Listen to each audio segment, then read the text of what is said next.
Ralph Sevinor. Welcome to the Builders of the Alarm Industry. Today is August 8th, 2003. Special thanks to Honeywell Security Group, Ron Rothman, president of Ademco, for providing our camera and camera crew today, as well as Stanley Oppenheim, DGA Security, for providing the premises to use. This is a cooperative effort on behalf of the NBFAA, National Burglar and Fire Alarm Association, CIA, the Security Industry Association, and CSAA, the Central Station Alarm Association, through the ERA Foundation. I'm delighted to have an old friend today, John Lombardi, and I'm going to ask Charlie Darsch, my partner in this program, to open it up. Charlie? Thanks, Ralph. John, we've known each other a number of years. We've been at trade shows and at meetings together. I never heard how you started in business. How did you start? And just give us a little bit of a background.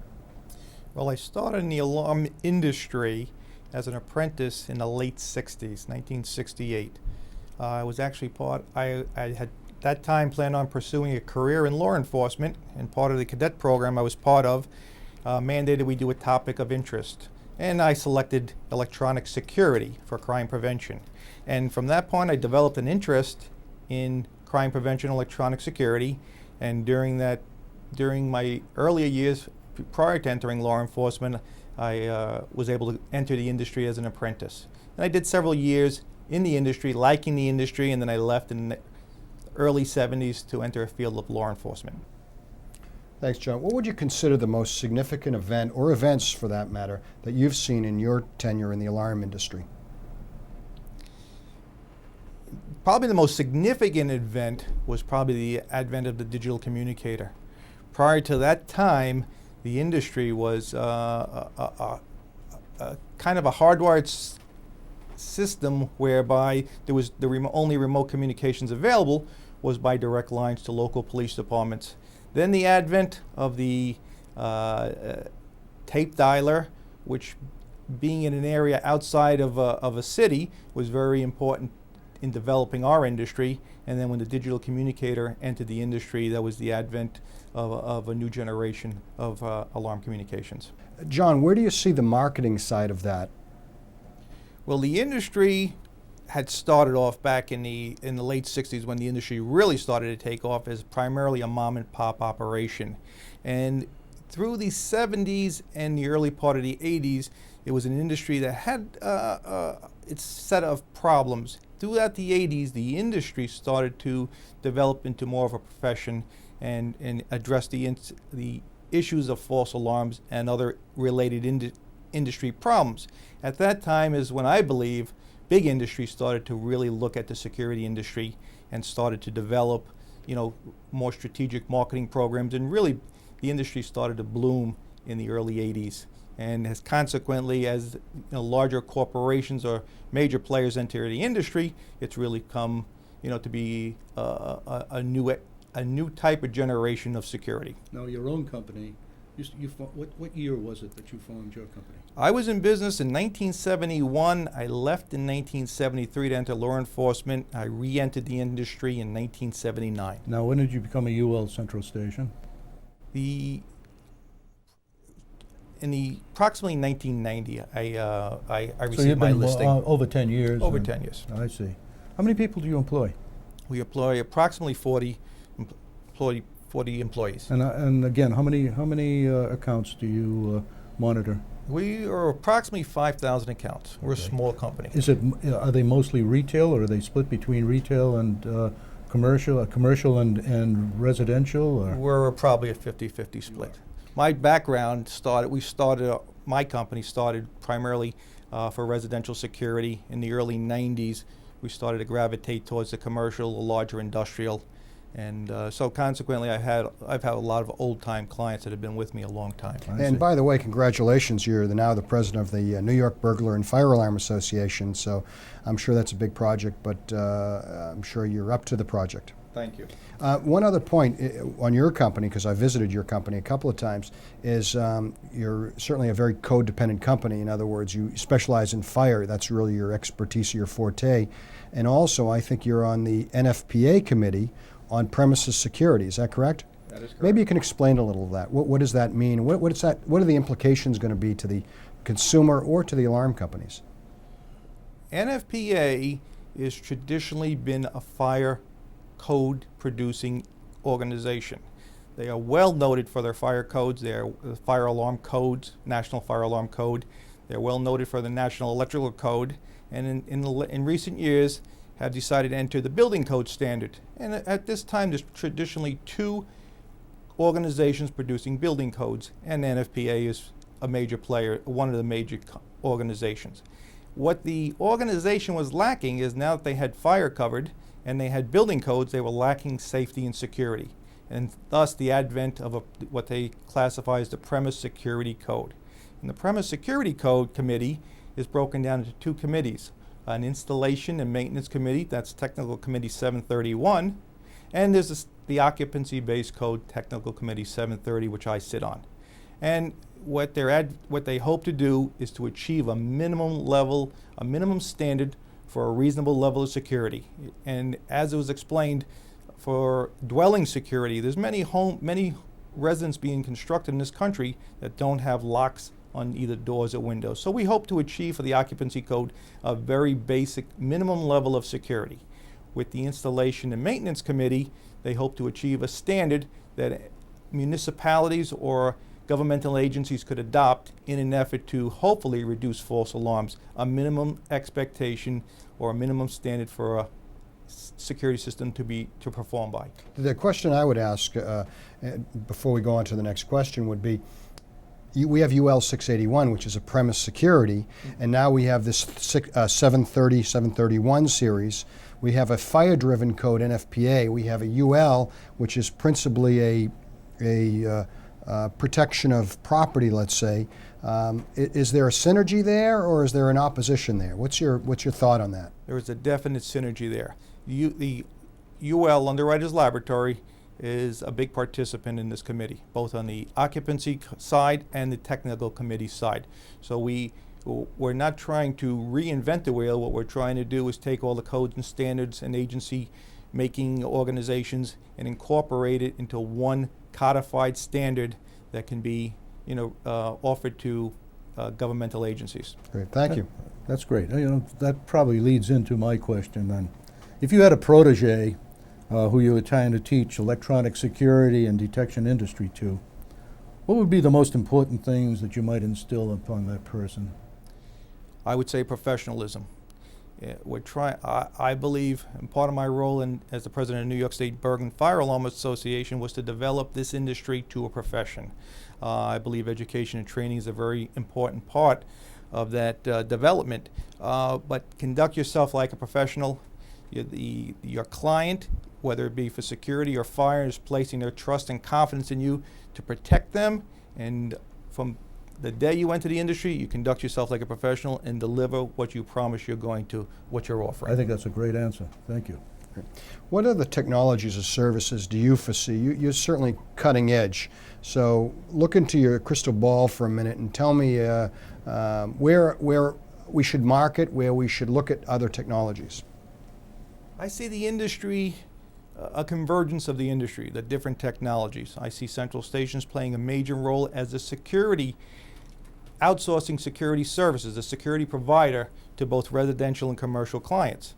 I see when eventually a security system will activate, there'll be a video surveillance system that will do a visual verification. There'll be an access control system that will alert the central station that someone is making entry. This video system can look in and see who's making entry. If a fire alarm activates, a fire device activates, there'll be a surveillance system that, whether it be incorporated into electronic security protection devices, but everything will become a report to a remote location whereby a logical decision can be made as to what the appropriate response should be.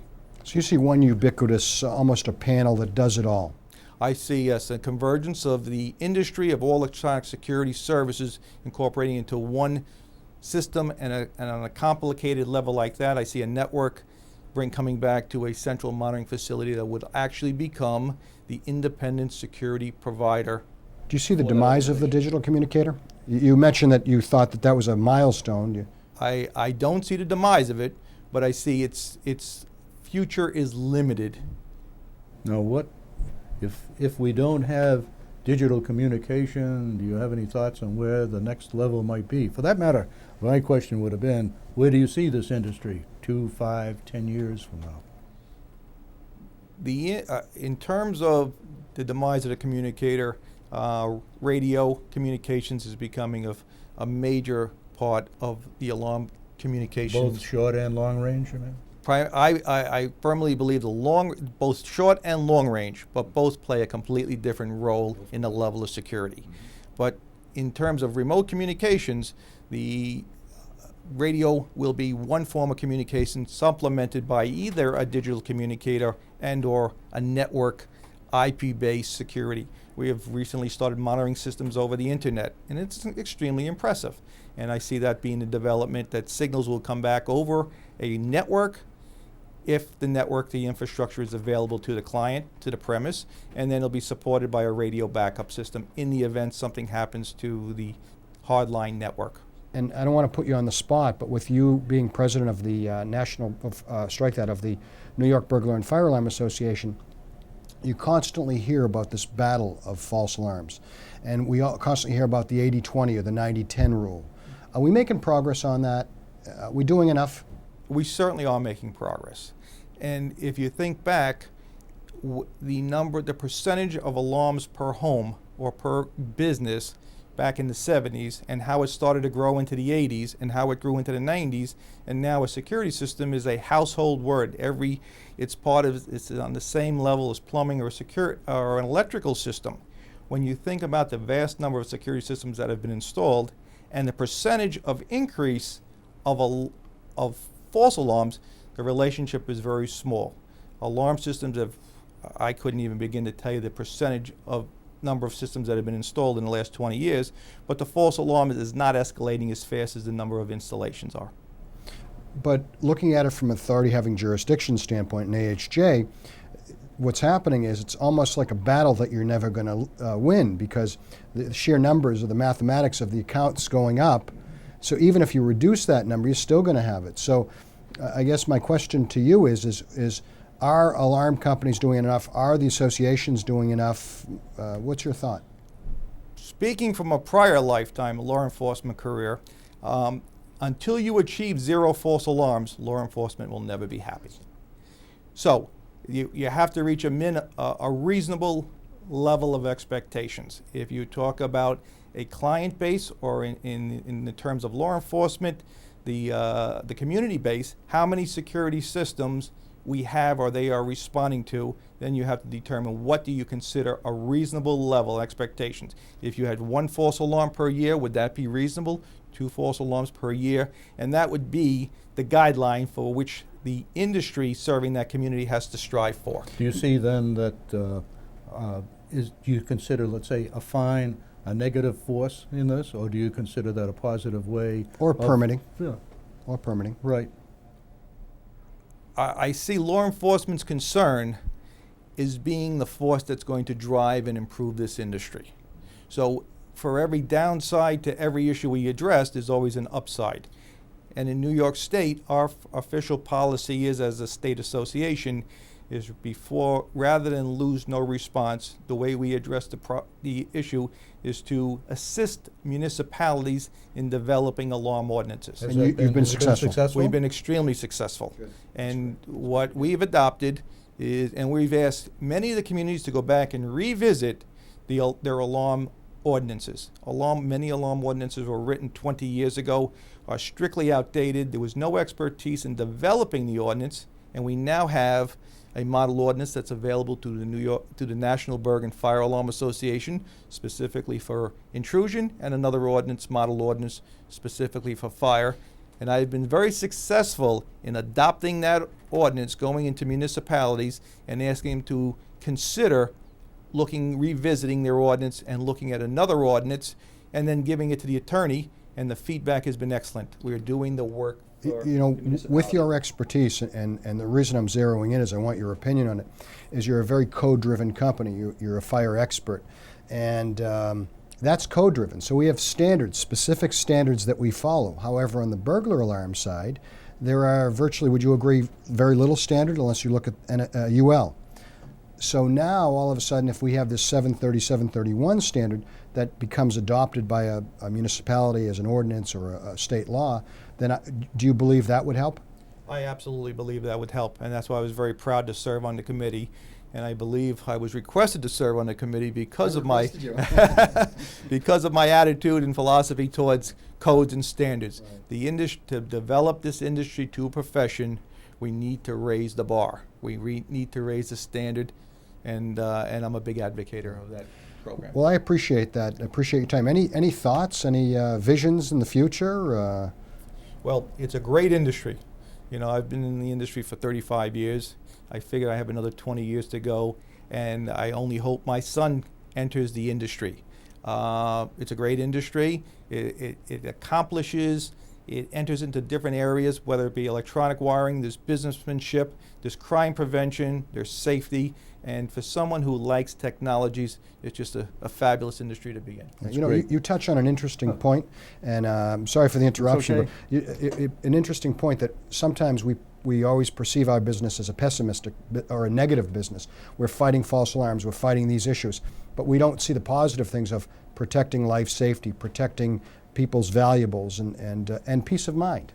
And those are the things that we probably should do a better job at as an industry. Well, since 9/11, there's been a new perception for security. And I firmly believe in the last 2 years that our clientele has viewed security under a different set of eyes and are very appreciative. That's good to hear. Towards what we are attempting to deliver. That's good to hear. John, we're Delighted happy you could was here join this us. morning. Yes, thank you. Thank you. Thanks for Thank you, coming. John.